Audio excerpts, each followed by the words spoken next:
Kalau dia tak guna air, dia tak guna air tanah, dia guna tanah sungguh. Dia ambil tanah, selut ke, dia pergi lumur dekat bekas tu, lepas tu baru dia basuh dengan air.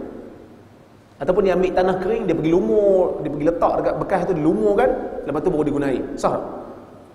Sah. Tak syarat air tanah. Tanah semata pun tak apa. Yang penting tanah. Boleh tak tanah tu digantikan dengan klorok? Tina, sabun. Lihat, ulama berbeza pendapat. Mazhab Syafi'i tak bagi. Dia kata hadis tu mention tanah, mesti tanah. Maliki pun kata tanah lah. Maliki lagi lah. Sebab dia kata ini bukan sebab najis, ini sebab ibadat. So bila hadis mention tanah, tanah lah. Sebab itu ibadat. Hanbali, dia kata boleh tukar dengan sabun. Tanah tu Nabi sebut sekadar contoh saja. Kerana zaman Nabi ni tanah merupakan ejen pembersih. Sebab tu orang yang mandi wajib, dia junub, dia mandi wajib, Nabi suruh mula-mula apa? Basuh kemaluan kan? Sebab kemaluan tu dah kena air mazi bagai basuh kemaluan. So kita pun basuh kemaluan tu dengan tangan. Kemudian tangan tu kita buat apa? Kita akan, apa tu dia panggil? Gosok. Kata orang Perak, sagat. Gosok dekat tanah. Dalam hadis disebut, pasal apa kena gosok kat tanah?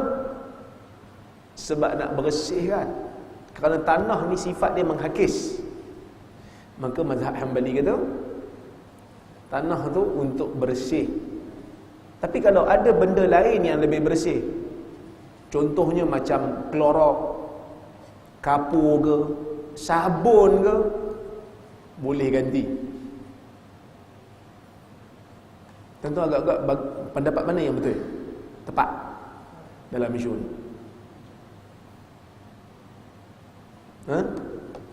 Tanah. Tanah. Pasal apa? Lebih selamat lah. Lebih selamat lah kan? Sebab hadis sebut tanah, hadis tak sebut sabun. Tapi Syekh Utsaimin, dia ada hurai benda ni. Utsaimin ni dia mazhab Hanbali. Masa dia hurai pandangan-pandangan ulama dalam masalah ni, walaupun dia Hanbali, tengok ulama ni dia tak taksub.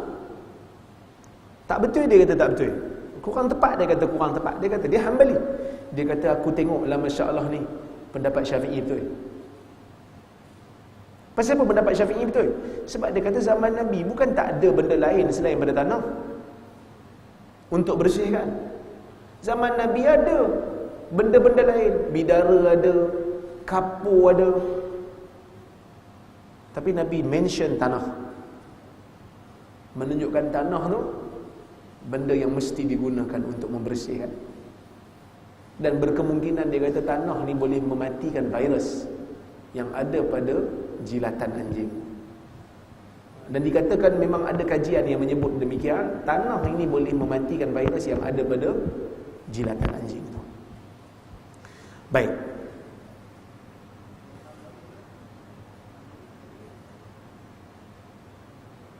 Sekali, wallahu a'lam, mana tak pasti mana mungkin terlepas pandang isu ni dan tengok balik. Baik. Sebab Imam Nawawi kata kat sini tak? Qala an-Nawawi la yaqumul ashnan wala sabun aw ghairuhuma maqam at-turab 'ala al-asah.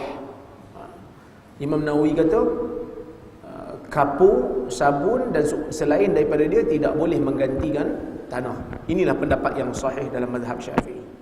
Kemudian dia kata waqad dhahara fil buhuth al-'ilmiyyah al-hadithah annahu yahsulu min at-turab inqa li hadhihi an-najasah ma la yahsul min ghairihi wa in sahha hadha fa innahu yadhhar ihda mu'jizat asy-syar' asy-syarif wa lafz 'afir yu'ayyidu al-ikhtisas at-turab li'anna al-'afr lughatan huwa wajhu at-turab wa wajhu al-ard wa at-turab.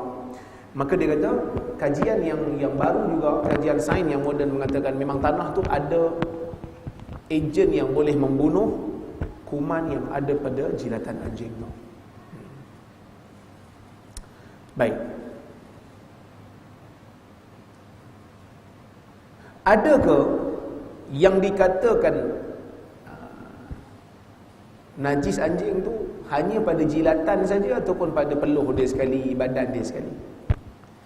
Kalau gitu mazhab Syafi'i memang dia kata badan dia, peluh dia, apa saja cairan yang keluar daripada badan dia mengambil hukum yang sama.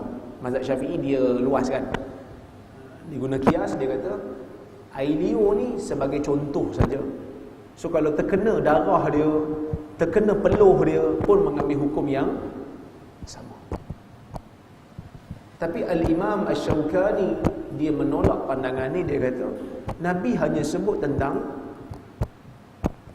jilat, Nabi tak sebut tentang peluh. Bahkan dia kata di zaman Nabi